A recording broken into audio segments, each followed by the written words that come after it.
വസന്തം കൂടി. രചന സംഭാഷണം രുദ്രപ്രിയ. ഭാഗം 17. നീലുവിൻ്റെ കാര്യത്തിൽ ഇനിയും താമസം പാടില്ല. എന്തായാലും ആ പയ്യൻ്റെ വിവാഹം കഴിഞ്ഞു. ഇനിയിപ്പോൾ ആ തടസ്സമില്ല. അച്ഛൻ അമ്മായിയെ വിളിച്ചൊന്ന് സംസാരിക്ക്.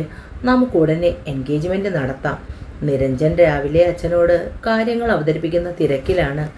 നീ എന്താടാ കരുതിയത്? ഞാനും അവളും തമ്മിൽ ആലോചിച്ച് ചില തീരുമാനങ്ങൾ എടുത്തിട്ടുണ്ട്. നിങ്ങളോട് അതിനെക്കുറിച്ച് പറയാനിരിക്കുമായിരുന്നു. അടുത്ത 14-ാം തീയതി നല്ലൊരു മുഹൂർത്തമുണ്ട്. അന്ന് നടത്താമെന്നാണ് കരുതുന്നത്. അച്ഛനാൾ കൊള്ളാമല്ലോ. ഇത്രയും ഡെവലപ്മെൻറ്റ്സ് അതിനിടയിൽ നടന്നോ? നിർമ്മൽ ചോദിച്ചു. അതൊക്കെ കുറച്ചുകൂടി മുൻപേ ചെയ്യണമായിരുന്നു. അവളുടെ ഈ മൗനം സഹിക്കാവുന്നതല്ല. ലാളിച്ചും ഓമനിച്ചും വളർത്തി അവളുടെ ഇഷ്ടം നടത്തി കൊടുക്കാനും തീരുമാനിച്ചു. പക്ഷേ സ്വയബോധമില്ലാത്ത ഒരുത്തനോടൊപ്പം അവൾ ഇനി എത്ര സമ്പത്തുള്ളവനാണെങ്കിലും എൻ്റെ കുഞ്ഞിനെ അവന് കൊടുക്കില്ല. അച്ഛാ, നീലു ഡിപ്രഷൻ എന്നൊരവസ്ഥയിലേക്ക് പോവുകയാണ്. അത് തടയണം. ദിയ അഭിപ്രായം പറഞ്ഞപ്പോൾ എല്ലാവരും അത് ശരിവെച്ചു. നാളെ ഉച്ചവരെ നിങ്ങളെല്ലാവരും ഇവിടെ കാണണം. ശ്രാവണും തങ്കമണിയും പിന്നെ അവൻ്റെ അച്ഛൻ്റെ ചില ബന്ധുക്കളും കൂടി ഇവിടെ വരുന്നുണ്ട് മോളെ കാണാൻ. അപ്പോൾ അവളോട് പറയണ്ടേ? പിന്നെ ഇതിനെക്കുറിച്ചായിരിക്കും ചിന്തകൾ. രാവിലെ അറിഞ്ഞാൽ മതി. എല്ലാവരും ആ തീരുമാനത്തിന് ഒത്തു. ഇങ്ങനെ മുറിയടച്ചിരുന്നാൽ മതിയോ മോളെ? നിന്റെ ഈ ഇരിപ്പും ഭാവവും ഞങ്ങൾക്ക് സങ്കടമാണ്. നിന്റെ കളിയും ചിരിയും ഇല്ലാതെ ഈ വീടുറങ്ങി. ഭഗീരഥി നീലുവിൻ്റെ മുടിയിൽ തലോടി. അച്ഛനെയും ഏട്ടന്മാരും നിന്റെ നല്ലതിനല്ലാതെ എന്തെങ്കിലും പറയുമോ? നിന്റെ ഇഷ്ടം നടത്തിത്തരാൻ അവർ അവിടേക്ക് പോയതല്ലേ? പക്ഷെ സ്വയം ആരെന്ന് പോലും അറിയാത്ത ഒരാളുടെ അടുത്തേക്ക് നിന്നെ എന്ത് വിശ്വസിച്ചാ പറഞ്ഞു വിടുന്നത്? നാളെ ഓർമ്മ തിരിച്ചു കിട്ടുമ്പോൾ നീ ആരാണെന്ന് പോലും അയാൾ ചോദിക്കും. അമ്മ എന്തിനാ എന്നോടിപ്പോൾ ഇതൊക്കെ പറയുന്നത്? നിനക്കൊരാലോചന. തങ്കമണിയമ്മായിയുടെ മോൻ ശ്രാവൺ, അവൻ നാളെ നിന്നെ കാണാൻ വരും. നീലു അമ്മയുടെ മുഖത്തേക്ക് തുറിച്ചു നോക്കി. അതിന് എൻ്റെ സമ്മതം വേണം. അതിനാണോ അമ്മ വന്നത്? ഞാൻ എതിർപ്പൊന്നും പറയില്ല. എനിക്ക് പ്രത്യേകിച്ച് ഇഷ്ടമോ ഇഷ്ടക്കുറമോ ഒന്നുമില്ല. നിങ്ങളുടെ ഇഷ്ടം എന്താണോ അതാണിപ്പോൾ എൻ്റെ ഇഷ്ടം. ഞാൻ എതിർപ്പ് പറയുമെന്ന് കരുതി ആരും പേടിക്കണ്ട. ഭാഗീരഥി മകളുടെ മുഖം കയ്യിൽ കോരിയെടുത്തു. നിന്റെ സങ്കടം ആരും മനസ്സിലാക്കിയില്ലെങ്കിലും അമ്മയ്ക്കറിയാൻ കഴിയും. എൻ്റെ മോളൊന്ന് ഉറക്കെ ചിരിച്ചു കണ്ടിട്ട്, നന്നായി ഭക്ഷണം കഴിച്ചു കണ്ടിട്ട് എത്ര ദിവസമായെന്നറിയാമോ? അമ്മയുടെ മുന്നിലെങ്കിലും നിനക്കെല്ലാം മറന്നൊന്ന് കരഞ്ഞുകൂടെ? ചിലപ്പോൾ ഇതെല്ലാം വിധിയായിരിക്കാം. മനസ്സിൽ സമാധാനം കണ്ടെത്താൻ ശ്രമിക്കണം. അമ്മയ്ക്ക് നിങ്ങളുടെ അത്ര പഠിപ്പും വിവരവും ഒന്നുമില്ല. പക്ഷേ എങ്കിലും മകളുടെ സങ്കടം കണ്ടാൽ മനസ്സിലാകും. ആരുടെ മുന്നിൽ എന്തൊക്കെ ഒളിച്ചു വയ്ക്കാൻ ശ്രമിച്ചാലും അമ്മയുടെ മുമ്പിൽ അതെല്ലാം തുറന്നു കാട്ടും. നീലു അമ്മയെ കെട്ടിപ്പിടിച്ച് മാറിൽ ചേർന്ന് പൊട്ടിക്കരഞ്ഞു. എനിക്ക് പറ്റുന്നില്ല അമ്മേ സന്തോഷിക്കാൻ. പ്രാണം പറഞ്ഞു പോകുന്നു. എൻ്റേതല്ലായിട്ടായിട്ടും എനിക്ക് വെറുക്കാൻ കഴിയുന്നില്ല. ഉറങ്ങാൻ പറ്റുന്നില്ല അമ്മേ. കണ്ണടയ്ക്കുമ്പോൾ മുമ്പ് തെളിയുന്നത് അവനാണ്. എന്നെ ഒരുപാട് ഇഷ്ടമായിരുന്നു. ഇവിടെ വന്ന് എല്ലാവരെയും കണ്ട് സംസാരിക്കാനിരിക്കുകയായിരുന്നു. പക്ഷെ ഒന്നും നടന്നില്ല. അതിനു മുമ്പ് ആക്സിഡൻ്റ് ഉണ്ടായി. എല്ലാം തകിടം മറിഞ്ഞു. എൻ്റേതല്ലെന്ന് മനസ്സിനെ പറഞ്ഞ് പഠിപ്പിക്കുന്നുണ്ട് ഞാൻ. പക്ഷെ ചിലപ്പോൾ അതിന് കഴിയുന്നില്ല. തോറ്റുപോകുന്നമ്മേ. അമ്മയുടെ നീലുമോള് തോറ്റുപോയി. എന്നെ അവൻ തോപ്പിച്ച് കളഞ്ഞു. ഒന്നായിട്ടുള്ള ജീവിതത്തെക്കുറിച്ച് ഒരുപാട് സ്വപ്നം കണ്ടതാണ്. ഒരായുസ് മുഴുവൻ മനസ്സിൽ സൂക്ഷിക്കാനുള്ള സ്നേഹം അവ എനിക്ക് ഇതിനോടകം തന്നു കഴിഞ്ഞു. ഇന്നെന്നെ മറന്ന് മറ്റൊരാളുടേതായി എന്ന് ആലോചിക്കാൻ പോലും എനിക്ക് കഴിയുന്നില്ല. മകളുടെ മനസ്സ് നീറുന്നത് അമ്മയ്ക്ക് സഹിക്കാൻ കഴിഞ്ഞില്ല. അവർ അവളെ ആശ്വസിപ്പിച്ചുകൊണ്ടേയിരുന്നു. കരയുമ്പോഴെങ്കിലും അവളുടെ ദുഃഖം കുറഞ്ഞെങ്കിലോ എന്ന് കരുതി രാവിലെ എഴുന്നേറ്റ് കണ്ണാടിയിൽ തൻ്റെ പ്രതിബിംബത്തിലേക്ക് നോക്കി. കരഞ്ഞു വീർത്ത കണ്ണുകൾക്ക് ചുറ്റും കറുത്ത നിറം. പഴയ പ്രസരിപ്പ് മാറി അവിടെ വിഷാദം സ്ഥാനം പിടിച്ചിരിക്കുന്നു. താനാണ് ലോകമെന്ന് കരുതുന്നവരാണ് ഇവിടെയുള്ളവർ. അവരെ വിഷമിപ്പിക്കേണ്ട. സന്തോഷത്തിൻ്റെ മൂടുപടമണിഞ്ഞ് അവൾ ഒരുങ്ങിയിറങ്ങി. അവളെ അണിയിച്ചൊരുക്കാൻ വന്ന ദയ കാണുന്നത് ഒരുങ്ങി സുന്ദരിയായി നിൽക്കുന്ന നീലുവിനെയാണ്. കൃത്യം 10 മണിയോടെ തങ്കമണിയും ശ്രാവണും കൂടെ കൊച്ചച്ചന്മാരായ മണിയനും തുളസിയും ജ്യേഷ്ഠൻ്റെ മകൻ എന്നുള്ള സ്ഥാനം അവർ എപ്പോഴും ശ്രാവണന് കൊടുത്തിരുന്നു. എടി, അവൾ പ്രശ്നമുണ്ടാക്കില്ലല്ലോ. നിന്റെ ഒരാളുടെ വാക്ക് വിശ്വസിച്ചാണ് ഞാനിപ്പോൾ നിൽക്കുന്നത്. തീയിൽ ചവിട്ടിയതുപോലെയുള്ള വിക്രമൻ്റെ വെപ്രാളം കണ്ട് ഭാഗീരഥി അയാളെ സൂക്ഷിച്ചു നോക്കി. ഒരു പെൺകുട്ടിയുടെ മനസ്സറിയുന്നത് അവളുടെ അമ്മയ്ക്കാണ്. എൻ്റെ മോള് നീറി പുകയുകയാണ്. പക്ഷേ എങ്കിലും ആങ്ങളമാരെയും അച്ഛനെയും അവൾ നാണം കെടുത്തില്ല. പറഞ്ഞു കഴിഞ്ഞ് നോക്കുമ്പോൾ അതാ മുന്നിൽ വന്ന് നിൽക്കുന്നു നീലു. ദിയ അവളുടെ കയ്യിൽ ചായ നിറച്ച ട്രേ എടുത്തു കൊടുത്തു. നീലു അതുമായി അതിഥികളുടെ അടുത്തേക്ക് പോയി. ശ്രാവൺ നീലുവിനെ കണ്ട് പുഞ്ചിരിച്ചു.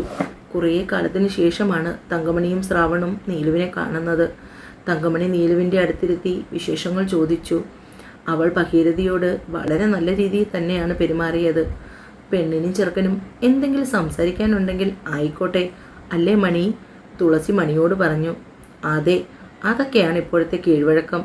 നമ്മളായിട്ട് അതിന് തെറ്റിച്ചെന്ന് വേണ്ട. ശ്രാവണിനും നീലുവിനോട് എന്തെങ്കിലും സംസാരിക്കണമെന്ന ആഗ്രഹം ഉണ്ടായിരുന്നു. അതും കൊച്ചച്ചന്മാർ മുഖേന നടന്നു കിട്ടി. നീലുവിന് പ്രത്യേകിച്ച് ഭാവവ്യത്യാസമൊന്നുമില്ലായിരുന്നു. മോളെ, ശ്രാവണിനെയും കൂട്ടി റൂമിൽ പോയിരുന്ന് സംസാരിക്ക് നിൽമർ പറഞ്ഞപ്പോൾ അത് വേണ്ട, നിങ്ങൾ തമ്മിൽ കുറച്ചു നേരം സ്പെൻഡ് ചെയ്യാം. ശ്രാവണിന് പിന്നാലെ തന്നെ നീലുവും പുറത്തേക്കിറങ്ങി. താൻ ഇത്രയും ഗ്ലൂമി ആയി പോയതെന്തേ? പണ്ടൊന്നും ഇങ്ങനെയല്ലായിരുന്നല്ലോ. എന്ത് സ്മാർട്ടും എനർജറ്റിക്കുമായിരുന്നു. ഇപ്പോൾ താൻ ആകെ മാറിപ്പോയി. മനസ്സിലെന്തോ വിഷമമുള്ളതുപോലെ എനിക്ക് ഫീൽ ചെയ്യുന്നു. അത് മറക്കാനായി താൻ അണിഞ്ഞൊരുങ്ങിയിരിക്കുന്ന പുഞ്ചിരി ഒട്ടും ചേരുന്നതുമില്ല. എന്താടോ, തനിക്ക് എന്തെങ്കിലും വിഷമമുണ്ടോ? എന്നോട് തുറന്നു പറയാൻ കഴിയുന്നതാണെങ്കിൽ പറയാം. തനിക്ക് വിവാഹത്തിന് ഇഷ്ടമില്ലാതെയോ മറ്റോ ആണോ തീരുമാനമൊക്കെ എടുത്തത്? എന്തുണ്ടെങ്കിലും തനിക്ക് എന്നോട് തുറന്നു പറയാം. ഞാൻ നല്ലൊരു കേൾവിക്കാരനായിരിക്കും. അവൾ നടന്നു പതിയെ പറമ്പിനരികിലുള്ള കുളത്തിനടുത്തെത്തി. ഉപയോഗിക്കുന്ന കുളമായതുകൊണ്ട് തന്നെ അവിടെ വഴുക്കലോ ചെളിയോ ഒന്നും തന്നെ ഇല്ലായിരുന്നു. പടവുകൾ വളരെ വൃത്തിയായി കിടക്കുന്നു. നീലു വെള്ളത്തിൽ കാലിട്ട് മുകളിലത്തെ പടവിലിരുന്നു. പണ്ട് ഞാനിവിടെ വരുമ്പോൾ നമ്മൾ രണ്ടുപേരും ഒരുപാട് തവണ ഇവിടെ വന്നിരുന്ന് കളിച്ചിട്ടുണ്ട്. ഇടയ്ക്കെപ്പോഴോ അമ്മാവനും അമ്മയും തമ്മിൽ സ്വരച്ചേർച്ചയില്ലാതായപ്പോൾ ആ വരവ് നിന്നു. പക്ഷെ അന്നും എൻ്റെ മനസ്സിൽ താനും നമ്മുടെ പഴയ കുട്ടിക്കാലവും ഉണ്ടായിരുന്നു. കുട്ടിക്കാലത്ത് എന്നോടൊപ്പം ഓടിക്കളിച്ച് നടന്ന നീലുവിനോടാണ് എനിക്ക് സംസാരിക്കാനുള്ളത്. എന്നെ ഇത്രയും പെട്ടെന്ന് മനസ്സിലാക്കാൻ തനിക്ക് കഴിയുമെന്ന് ഞാൻ വിചാരിച്ചില്ല. എൻ്റെ മനസ്സിലിപ്പോൾ സന്തോഷമാണോ സങ്കടമാണോ എന്നൊന്നും എനിക്കറിയില്ല. പക്ഷെ തന്നോടൊന്നും മറച്ചു വയ്ക്കാനും എനിക്ക് കഴിയുന്നില്ല. നീലു ശ്രാവണിൻ്റെ മുഖത്തേക്ക് നോക്കി. ഞാനൊരാളുമായി പ്രണയത്തിലായിരുന്നു. പ്രണയമെന്ന് പറഞ്ഞാൽ വിവാഹം കഴിച്ച് ഒന്നിച്ച് ജീവിക്കുവാനുള്ള അത്രയും സ്നേഹം. പക്ഷെ കാര്യങ്ങളെല്ലാം വീട്ടിൽ അവതരിപ്പിക്കാനിരിക്കുമ്പോഴാണ് അവനൊരു ആക്സിഡൻറ്റ് സംഭവിച്ചത്. ഞാനത് അറിഞ്ഞത് വളരെ വൈകിയും. അങ്ങനെയാണ് ഞാൻ അവനെ അഡ്മിറ്റ് ചെയ്തിരിക്കുന്ന ഹോസ്പിറ്റലിലെത്തിയത്. പക്ഷെ അവിടെ നിന്ന് എനിക്ക് കിട്ടിയ വാർത്ത അത്രയ്ക്ക് സുഖകരമായിരുന്നില്ല. ആക്സിഡൻറ്റിൽ തലയ്ക്കുണ്ടായ ശക്തമായ ഇടിയിൽ അവൻ്റെ പഴയ ഓർമ്മകളെല്ലാം മറഞ്ഞുപോയി. ആ ഓർമ്മകളുടെ കൂട്ടത്തിലായിരുന്നു ഞാനും. ഡോക്ടർ പറഞ്ഞ വാക്കുകൾ എനിക്ക് വിശ്വസിക്കാൻ കഴിഞ്ഞില്ല. അങ്ങനെ ഞാൻ അവനെ കാണാൻ തീരുമാനിച്ചു. പറഞ്ഞ സമയത്തിന് എന്നെ അകത്തേക്ക് വിടുകയും ചെയ്തു. പക്ഷെ അതിനുള്ളിൽ ചെന്നപ്പോൾ എനിക്ക് എൻ്റെ പഴയ സത്യയെ കാണാൻ കഴിഞ്ഞില്ല. അതെനിക്കുണ്ടാക്കിയ ഷോക്ക് എത്രയാണെന്ന് പറയാൻ കഴിയില്ല. അവനെ കണ്ടു കഴിഞ്ഞതിന് ശേഷമാണ് ഞാൻ വീട്ടിൽ അവനെക്കുറിച്ച് സംസാരിച്ചത്. ഒരു ആക്സിഡൻറ്റ് നടന്നു എന്നല്ലാതെ അത് എത്രത്തോളമാണെന്നോ അതിൻ്റെ വ്യാപ്തി എന്താണെന്നോ ഞാൻ അച്ഛനോടും ചേട്ടന്മാരോടും പറഞ്ഞില്ല. വല്ല വിധേനയും അവരെ പറഞ്ഞു വിട്ടു. അവൻ്റെ അവസ്ഥ നേരിൽ കണ്ടുവന്നവർ സ്വയബോധമില്ലാത്ത ഒരുത്തൻ്റെ ഒപ്പം എൻ്റെ വിവാഹം നടത്തില്ലെന്ന് തീരുമാനിച്ചു. പക്ഷെ കുറച്ച് ദിവസം മുമ്പ് അവൻ്റെ വിവാഹം കഴിഞ്ഞെന്ന വാർത്ത എന്നെ തളർത്തി. ഇനിയും ഞാൻ കാത്തിരിക്കുന്നത് ആർക്ക് വേണ്ടിയാണ്? എന്തിനു വേണ്ടിയാണ്? ആ ചിന്ത അവളുടെ കണ്ണുകൾ നിറഞ്ഞു. ഇപ്പോൾ ഈ വിവാഹം എൻ്റെ വീട്ടുകാർക്ക് വേണ്ടിയാണ്. എന്നെ വളർത്തി വലുതാക്കിയവർക്ക് കൊടുക്കാൻ എൻ്റെ കയ്യിൽ ഈ സന്തോഷം മാത്രമേ ഉള്ളൂ. അപ്പോൾ മനസ്സുകൊണ്ട് ഇഷ്ടമില്ലാതെയാണോ താൻ മറ്റൊരു വിവാഹത്തിന് സമ്മതിച്ചത്? ശ്രാവണിൻ്റെ ചോദ്യം കേട്ട് അവൾ മുഖമുയർത്തി നോക്കി. എന്നെ വളർത്തി വലുതാക്കിയ വീട്ടുകാരോടുള്ള എൻ്റെ കടമ, പിന്നെ ഇനി ഒരിക്കലും എനിക്ക് സത്യയുടെ ജീവിതത്തിലേക്ക് ചെല്ലാൻ കഴിയില്ല എന്ന കാരണം. അയാൾക്കിന്ന് മറ്റൊരു അവകാശിയുണ്ട്. ഞാൻ മാത്രം. വെറുതെ പൊട്ടിക്കരഞ്ഞുകൊണ്ട് അവൾ കൈ പൊതിഞ്ഞു പിടിച്ചു. ശ്രാവണിന് അവളെ എങ്ങനെ ആശ്വസിപ്പിക്കണമെന്നറിയാൻ കഴിഞ്ഞില്ല. അവളുടെ സങ്കടം മാറുവോളം കരഞ്ഞോട്ടെ എന്ന് അവനും കരുതി. കുഞ്ഞുനാൾ മുതൽ മനസ്സിൽ കൊണ്ടു നടന്ന കളിക്കൂട്ടുകാരി അവളോടുള്ള സ്നേഹത്തിൻ്റെ നിറം മാറി വരുന്നതറിഞ്ഞിട്ടും ഒരിക്കൽ പോലും ആരോടും പറഞ്ഞില്ല. തനിക്ക് അവളോടുള്ള സ്നേഹം സത്യമാണ്. തൻ്റെ ജീവിതത്തിൽ കൂട്ടുചേരേണ്ടത് അവളാണെന്നുണ്ടെങ്കിൽ ഉറപ്പായി അവൾ തന്നോട് തന്നെ ചേരുമെന്ന് ആരോ ഉള്ളിലിരുന്ന് പറയുന്നത് പോലെ. പക്ഷേ ഒട്ടും തന്നെ പ്രതീക്ഷിക്കാതെയാണ് അമ്മാവനും അളിയന്മാരും ആലോചനയുമായി വീട്ടിലേക്ക് വന്നത്. അന്ന് ഉറക്കെ തുള്ളിച്ചാടണമെന്ന് തോന്നി. അത്രയും കാലം മനസ്സിലൊളിപ്പിച്ച തൻ്റെ പ്രണയം തന്നോട്, അതിൻ്റെ എല്ലാ സന്തോഷവും ഉള്ളിൽ പേറിയാണ് ഈ പെണ്ണുകാണൽ ചടങ്ങ് പോലും. പക്ഷേ ഇവിടെ വന്നപ്പോൾ അറിയാൻ കഴിഞ്ഞത് ഒരിക്കലും ഉൾക്കൊള്ളാൻ കഴിയാത്ത കാര്യങ്ങൾ. അവൾക്ക് വേണമെങ്കിൽ എല്ലാം തന്നിൽ നിന്ന് ഒളിച്ചു വയ്ക്കാമായിരുന്നു. പക്ഷേ അവൾ എല്ലാ സത്യങ്ങളും തന്നോട് തുറന്നു പറയുകയായിരുന്നു.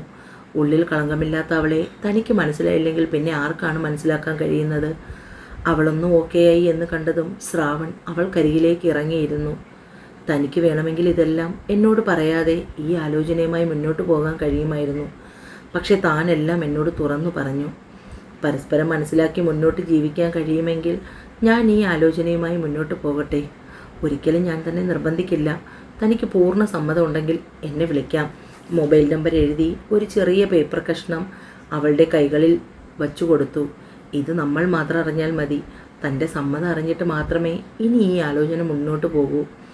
എല്ലാവരും കഴിച്ചു കഴിഞ്ഞെഴുന്നേറ്റതും രമേശൻ വരാന്തയിലെ കൈവരിയിൽ ആകാശത്തേക്ക് നോക്കിയിരുന്നു. നന്ദുവിൻ്റെ അടുത്തേക്ക് വന്നു. അവൻ അവളുടെ അടുത്തായിരുന്നു. ആളനക്കം കേട്ട് നന്ദു നോക്കുമ്പോൾ രമേശേട്ടൻ, എന്താ മോളെ ഇവിടെ ഇരിക്കുന്നേ? കിടക്കുന്നില്ലേ? ഉറക്കം വരുന്നില്ലേ ഏട്ടാ? ഏട്ടൻ ഒന്ന് ചോദിച്ചാൽ മോക്ക് സങ്കടാവുമോ? സത്യ എന്താ വരാത്തേ? നിങ്ങൾ തമ്മിൽ എന്തെങ്കിലും പ്രശ്നമുണ്ടോ? അവൾ അകത്തേക്ക് നോക്കി ആരുമില്ലെന്ന് ഉറപ്പ് വരുത്തി. ആ മനസ്സ് എന്നെ അംഗീകരിക്കാൻ ഇനിയും സമയം ആവശ്യമാണ് ഏട്ടാ. പെട്ടെന്ന് എന്നെ ഉൾക്കൊള്ളാൻ കഴിയില്ലെന്ന് എനിക്ക് നന്നായി അറിയാം. എല്ലാം അറിഞ്ഞുകൊണ്ട് തന്നെയല്ലേ ഞാൻ ഈ ജീവിതം തിരഞ്ഞെടുത്തത്. ചിലപ്പോഴെങ്കിലും മനസ്സ് വഴുതി പോകുന്നു. പിടിച്ചു നിൽക്കാൻ കഴിയാത്ത പോലെ വേദനിക്കുന്നു. ഒരു മാറ്റം ആവശ്യമാണെന്ന് തോന്നി. അതുകൊണ്ടാണ് ഇങ്ങോട്ട് വന്നത്. ഏറെ നേരം ചിന്തയിലിരുന്ന രമേശൻ അവൾ പറയുന്നത് ശരിവച്ചു. നിന്റെ ജീവിതമാണ്, നീ തിരഞ്ഞെടുത്തതാണ്. അതിൻ്റെ നല്ലതും ചീത്തയും എല്ലാം നീ തന്നെ അനുഭവിക്കണം.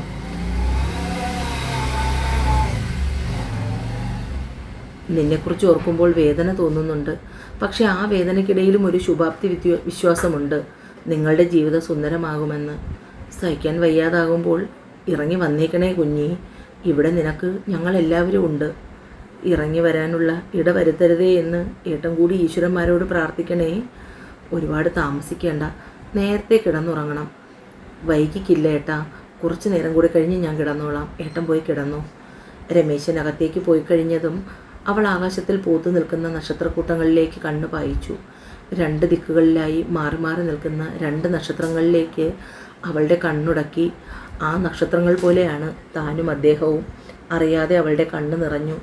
സത്യയെ സംബന്ധിച്ചിടത്തോളം ആ രാത്രി അവന് ഉറക്കമില്ലാത്തതായിരുന്നു. നിദ്രാദേവി അവനെ കടാക്ഷിച്ചില്ല. അങ്ങോട്ടും ഇങ്ങോട്ടും ഒന്നും സംസാരിച്ചില്ലെങ്കിൽ പോലും അവൾ ഈ മുറിയിൽ ഉണ്ടായിരുന്നപ്പോൾ തൻ്റെ അരലമോ ആയിരുന്നു എന്ന് ഇപ്പോൾ തോന്നുന്നു. മനസ്സറിഞ്ഞ് അവളെ സ്നേഹിക്കാൻ കഴിയുന്നില്ല. അപകർഷതാബോധം മാത്രമാണ് ഉള്ളിൽ നിറഞ്ഞു നിൽക്കുന്നത്. പക്ഷെ അവളെ ഇപ്പോൾ വല്ലാതെ മിസ് ചെയ്യുന്ന പോലെ. ഇടയ്ക്ക് സ്വപ്നത്തിലെന്ന വണ്ണം ഒരു രൂപം തൻ്റെ മനസ്സിലേക്ക് ഓടിയെത്തുന്നുണ്ട്. പക്ഷെ ഒരിക്കലും ആ രൂപത്തിന് നന്ദുവുമായി യാതൊരു മുഖച്ഛായയുമില്ല. അതാരാണ് ആ പെൺകുട്ടി?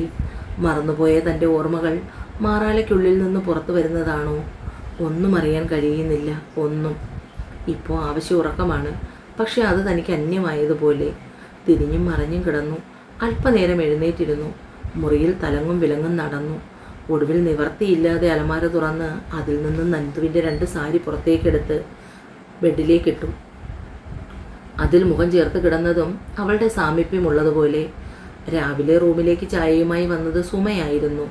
നന്ദുവിൻ്റെ സാരിയിൽ മുഖം അമർത്തി കിടന്നുറങ്ങുന്ന സത്യയെ കണ്ടപ്പോൾ അവർക്ക് അത്ഭുതവും സന്തോഷവും ഒരുപോലെ തോന്നി. അപ്പോൾ തൻ്റെ മകൻ്റെ മനസ്സിൽ അവളുണ്ട്. അവളുടെ സാമീപ്യം അവൻ ആഗ്രഹിക്കുന്നുണ്ട്. അവർ അവനെ ഉണർത്താതെ ചായയുമായി തിരികെ പോയി. ഇതെന്താ ഏട്ടത്തി, സത്യം ഉണർന്നില്ലേ? ചായയുമായി തിരികെ വന്നിരിക്കുന്നു. സുമയെ കണ്ടപ്പോൾ ലത ചോദിച്ചു. അവൻ ഉണർന്നില്ല, ഞാൻ പിന്നെ ഉണർത്താതെ ഇങ്ങി പോന്നു. അതിനാണോ ഇത്രയും സന്തോഷം മുഖത്ത്? സത്യയുടെ റൂമിൽ വെച്ച് കണ്ട കാര്യം സുമലതയെ അറിയിച്ചു.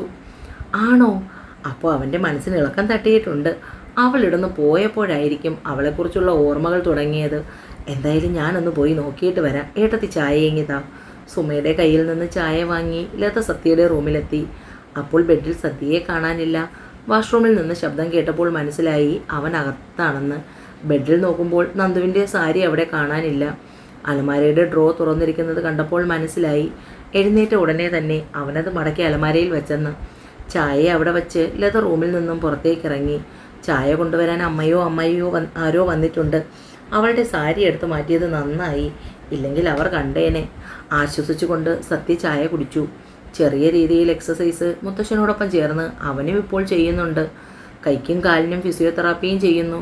മുമ്പത്തേതിൽ നിന്നും വളരെ വ്യത്യസ്തമുണ്ട് സത്യയുടെ അവസ്ഥയ്ക്ക് ഇപ്പോൾ. സുമയും ലതയും കൂടി അവൻ്റെ കാര്യങ്ങൾ മാറിയും തിരിഞ്ഞും നോക്കുന്നുണ്ടെങ്കിലും നന്ദു ഇല്ലാത്തതിൻ്റെ എന്തോ കുറവ് അവൻ അനുഭവപ്പെട്ടുകൊണ്ടേയിരുന്നു. കുളിക്കാനിറങ്ങുമ്പോൾ സോപ്പും ടവലും നേരത്തെ എടുത്തു വയ്ക്കും. കുളി കഴിഞ്ഞിറങ്ങി വരുമ്പോൾ ഇടാനുള്ള വസ്ത്രം എടുത്തു വെച്ചിരിക്കും. ഭക്ഷണം കഴിക്കാനിരിക്കുമ്പോൾ അത്രയ്ക്ക് അവോയ്ഡ് ചെയ്താലും അതൊന്നും വകവയ്ക്കാതെ അരികിൽ നിന്ന് ഭക്ഷണം വിളമ്പിത്തരും. കഴിച്ചു കഴിയുമ്പോൾ ഭക്ഷണത്തിൻ്റെയും കഴിക്കാനുള്ള ഗുളികയും എടുത്തു വയ്ക്കും. തനിക്ക് വേണ്ടുന്ന കാര്യങ്ങളെല്ലാം കണ്ടറിഞ്ഞ് ചെയ്യും. അതിനപ്പുറം അവളോട് മാനസികമായ ഒരടുപ്പം ഉണ്ടാകുമെന്ന് സ്വപ്നത്തിൽ പോലും കരുതിയിരുന്നില്ല സത്യ. പോയിട്ട് ഇത്രയും ദിവസമായി, ഒന്ന് വിളിച്ച് അന്വേഷിക്കണം എന്ന് പോലും തോന്നിയില്ലല്ലോ. ഇങ്ങനൊരുവൻ ഇവിടെ ഉണ്ടെന്ന് തോന്നൽ വേണം. നന്ദു പോയിട്ട് 3 ദിവസം കഴിഞ്ഞു. ഇനിയും അവളെ കാണാതെ പിടിച്ചു നിൽക്കാൻ കഴിയില്ലെന്ന് സത്യയ്ക്ക് തോന്നി. അന്ന് സത്യ ആരൊക്കെ നിർബന്ധിച്ചിട്ടും ഭക്ഷണം കഴിക്കാൻ കൂട്ടാക്കിയില്ല. അവൻ്റെ ഉള്ളിൽ പ്രതിഷേധമായിരുന്നു എല്ലാത്തിനോടും. ഉച്ചയ്ക്ക് ഊണ് വിളമ്പി എല്ലാ പേരും മാറിയും തിരിഞ്ഞ് നിർബന്ധിച്ചിട്ടും ഫലമുണ്ടായില്ല. മാധവൻ റൂമിനുള്ളിലേക്ക് ചെന്നു. സത്യ ബെഡിൽ കിടപ്പാണ്. എന്താ സത്യ, എന്താ നിൻ്റെ പ്രശ്നം? എനിക്കൊരു പ്രശ്നവും ഇല്ല. ഭിത്തിയിൽ നോക്കി സത്യ മറുപടി പറഞ്ഞു. പിന്നെ ഞങ്ങൾക്കാണോ പ്രശ്നം? രാവിലെ മുതൽ നീ നിരാഹാരത്തിലാണല്ലോ, അതിൻ്റെ കാര്യം എന്താണെന്നാണ് ഞാൻ ചോദിക്കുന്നത്. എത്ര ദിവസമായി ഞാൻ ശരിക്കും ഭക്ഷണം കഴിച്ചിട്ട് ഉറങ്ങിയിട്ടെന്നൊക്കെ ഇവിടെ ആർക്കെങ്കിലും അറിയാമോ? ആരെങ്കിലും തിരക്കുന്നുണ്ടോ ഇതൊക്കെ? അല്ലെങ്കിൽ തന്നെ തിരക്കാനുള്ളവർ ഇവിടെ ഇല്ലല്ലോ, പിന്നെ ആരും തിരക്കിയിട്ടും കാര്യമില്ല. അവൻ്റെ മറുപടി കേട്ടപ്പോൾ മാധവൻ വായും തുറന്നുപടി അങ്ങനെയിരുന്നു. ഇത്രയൊക്കെ നിൻ്റെ മനസ്സിലുണ്ടായിരുന്നോ? നന്ദുമോളെ നിനക്ക് കാണണോ സത്യ? ഞാൻ പോയി വിളിച്ചിട്ട് വരട്ടെ? എൻ്റെ സമ്മതത്തോടു കൂടിയല്ലല്ലോ അവൾ ഇവിടെ നിന്ന് ഇറങ്ങിപ്പോയത്. അതുകൊണ്ട് വിളിച്ചുകൊണ്ട് വരുന്നതിന് എൻ്റെ സമ്മതം ചോദിക്കേണ്ട ആവശ്യമില്ല. സത്യയുടെ മറുപടി കേട്ടപ്പോൾ മാധവന് ചിരിക്കണോ കരയണോ എന്നറിയാൻ വയ്യാത്ത മട്ടായി. ആദ്യ കുറച്ച് ദിവസം വല്ലാത്ത വിഷമം തോന്നിയെങ്കിലും അപ്പോഴുള്ള വിവരം മുത്തശ്ശനും അമ്മയും വിളിച്ചു പറയുന്നത് കാരണം സങ്കടം മാറി നന്ദുവിൻ്റെ. അവിടേക്ക് ഓടിച്ചെല്ലാം പുറപ്പെട്ടതാണ്. അപ്പോഴാണ് മുത്തശ്ശൻ പറഞ്ഞത് കുറച്ച് ദിവസം കൂടി പോട്ടെ എന്ന്. ആളിൻ്റെ ഉള്ളിലിരിപ്പ് മുഴുവൻ വെളിയിൽ വരട്ടെ എന്ന്. പിന്നെ തീയിൽ ചവിട്ടിയതുപോലെയാണ്. ശരീരം മാത്രമേ ഇവിടെയുള്ളൂ, മനസ്സ് മുഴുവനും അവിടെയാണ്. ഒന്ന് കാണാൻ കണ്ണു തുടിക്കുകയാണ്. എന്തായാലും അച്ഛൻ ഇന്ന് വിളിച്ചപ്പോൾ പറഞ്ഞു വൈകുന്നേരം തന്നെ രമേശ് ചേട്ടനെയും കൂട്ടി അവിടേക്ക് ചെല്ലാൻ. ആള് നിരാഹാരം തുടങ്ങിയെന്ന്. അപ്പോൾ മുതൽ ബാഗെല്ലാം പാക്ക് ചെയ്ത് രമേശ് ചേട്ടനെ കാത്തിരിപ്പാണ്. പറമ്പിൽ നിന്ന് അച്ഛൻ കുറച്ച് പച്ചക്കറികൾ എടുത്ത് ബാഗിലാക്കി വെച്ചിട്ടുണ്ട്. പറമ്പിലെ വരിക്കപ്ലാവിൽ നിന്ന് അസൽ ചക്ക കിട്ടിയതിനെ എടുത്ത് വരട്ടി വെച്ചിട്ടുണ്ട്. കുറച്ച് ഇലയട എടുത്തു വെച്ചു, ഇലയട ഉണ്ടാക്കാൻ. കോവലും ചീരയും തക്കാളിയും പയറും സാലഡ് വെള്ളരിയും, കോവല് തോരനും സാലഡ് വെള്ളരിയും അദ്ദേഹത്തിന് വലിയ ഇഷ്ടമാണ്. ഉച്ചയ്ക്ക് അമ്മ കുറച്ച് സേമിയ പായസം ഉണ്ടാക്കി അതും എടുത്തു വെച്ചിട്ടുണ്ട്. 4 മണി കഴിഞ്ഞപ്പോൾ ഓഫീസിൽ നിന്ന് നേരത്തെ രമേശനെത്തി. ഏട്ടാ എന്താ ഇത്രയും വൈകിയേ? ഞാൻ എത്ര നേരമായി കാത്തിരിക്കുന്നു. പരിഭവം പറഞ്ഞ് നന്ദു മുറ്റത്തേക്ക് ഇറങ്ങി. ഡി പെണ്ണേ, ഞാനിന്ന് നേരത്തെയാ. നിനക്കിന്ന് ഈശ്വരമംഗലത്തേക്ക് പോകണം എന്നുള്ളത് കൊണ്ട് അച്ഛൻ വിളിച്ച് പറഞ്ഞപ്പോൾ ഞാൻ വേഗം വന്നതാണ്. എന്താണ് കുഞ്ഞിയുടെ മുഖം സന്തോഷത്തിലാണല്ലോ. എൻ്റെ പുന്നാര അളിയൻ ഭാര്യയെ കണഞ്ഞ് കയർ പൊട്ടിക്കാൻ തുടങ്ങിയോ? അതാണോ മുഖത്തെ പ്രസന്നതയ്ക്ക് കാരണം? അവിടുന്ന് മാധവച്ചനും മുത്തച്ഛനും വിളിച്ചിരുന്നേട്ടാ. ഓ, അപ്പോൾ അളിയൻ വിളിച്ചിട്ടില്ല. എന്തായാലും മുഖത്തെ സന്തോഷം കാണുമ്പോൾ ഒരു സമാധാനമൊക്കെയുണ്ട്.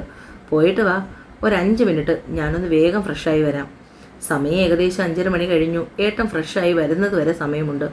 അവൾ മുറ്റത്തിൻ്റെ ഒരു കോണിൽ നിൽക്കുന്ന മുല്ലച്ചെടിയിൽ നോക്കുമ്പോൾ നിറയെ മുല്ലപ്പൂ മുട്ടുകൾ. വേഗം അടുത്തുള്ള വാഴയിൽ നിന്നും ഒരു നാര് കീറിയെടുത്തു. മുല്ലയിൽ നിന്ന് തന്നെ മുട്ടുകൾ അടർത്തിയെടുത്ത് കെട്ടാൻ തുടങ്ങി. കയ്യിലിരുന്ന നാര് നിറയുന്നത് വരെ കെട്ടി. അത്യാവശ്യത്തിന് നീളമുള്ള മുല്ലമാല അതുമായി വീടിൻ്റെ ഉള്ളിലേക്ക് ചെന്ന് കയറിയതും സുഭദ്ര അത് വാങ്ങി അവളുടെ തലയിൽ വെച്ച് കൊടുത്തു. രമേശൻ്റെ പിന്നാലെ ബൈക്കിലിരുന്ന് എല്ലാ പേരും നോക്കി പുഞ്ചിരിയോടെ കൈവീശി കാണിച്ചു. ഭഗവതി, എൻ്റെ കുഞ്ഞിന് നല്ലത് വരുത്തണേ, സന്തോഷം നിറഞ്ഞ ജീവിതം അവൾക്കുണ്ടാകണേ, അമ്മ മനമുരുകി പ്രാർത്ഥിച്ചു. ഈശ്വരമംഗലത്തെത്തുമ്പോൾ ഏകദേശം 8 മണിയോടെടുത്തു. ലേറ്റായതിന് ആരെങ്കിലും എന്തെങ്കിലും പറയുമോ എന്ന് കരുതി. പക്ഷേ എല്ലാവരും അവരെ പ്രതീക്ഷിച്ചിരിക്കുകയായിരുന്നു. രമേശൻ വരാൻ വൈകിയോ മോളെ? മുത്തശ്ശൻ ചോദിക്കുമ്പോൾ നന്ദു അതേന്ന് തലയാട്ടി. എന്നാൽ മോൻ കയറിയിരിക്കെ, ഭക്ഷണം കഴിച്ചിട്ട് പോകാം. എല്ലാവരുടെയും നിർബന്ധം കൂടിയായപ്പോൾ രമേശൻ കയറി. ഓഫീസിൽ നിന്ന് വന്ന പാടെ ഞാൻ ഇവളെയും കൊണ്ട് പോരുമായിരുന്നു. ഇനി നിന്നാൽ ലേറ്റാവും മുത്തശ്ശ, അതുകൊണ്ട് ഞാൻ ഇറങ്ങട്ടെ. ഇനി ഒരു ദിവസം നേരത്തെ ഇങ്ങെത്താം. എന്നാൽ ഇവിടെ വരെ വന്നിട്ടൊന്നും കഴിക്കാതെ പോകുന്നതെന്ന് വെച്ചാൽ അത് ഞങ്ങൾക്ക് സങ്കടമാണ്. അങ്ങനെ ഒന്നും വിചാരിക്കേണ്ട, എൻ്റെ പെങ്ങളുടെ വീടല്ലേ, എപ്പോൾ വേണമെങ്കിലും എനിക്ക് വരാമല്ലോ. എന്നാൽ രാത്രി യാത്രയില്ല. രമേശൻ ഗേറ്റ് കടന്ന് പോകുന്നത് കണ്ടതും എല്ലാവരും ഉള്ളിലേക്ക് കയറി. കഴിക്കുന്നതിനായി എല്ലാവർക്കും ഭക്ഷണം വിളമ്പുന്ന തിരക്കിലായിരുന്നു സുമയും ലതയും. രാവിലെ ബ്രേക്ക്ഫാസ്റ്റ് കഴിക്കാനും ഉച്ചയ്ക്ക് ലഞ്ച് കഴിക്കാനും ഒന്നും അവർ റൂമിൽ നിന്നും പുറത്തേക്ക് വരികയോ കഴിക്കുകയോ ചെയ്തിട്ടില്ല. ഇനിയിപ്പോൾ എന്തായാലും മോള് തന്നെ പോയി ആഹാരം കഴിക്കാൻ വിളിക്ക്. സത്യയുടെ മുന്നിലേക്ക് ചെല്ലാൻ ശരിക്കും നന്ദുവിന് ഭയം തോന്നി. ഒരു വാക്കുപോലും പറയാതെ പോയതാണ്. എൻ്റെ പ്രിയപ്പെട്ട കൂട്ടുകാരെ, വലിയൊരു ലെങ്തി പാർട്ടാണ് ഇട്ടിരിക്കുന്നത്. അതുകൊണ്ട് വായിച്ച് എല്ലാവരും സപ്പോർട്ട് ചെയ്യണേ.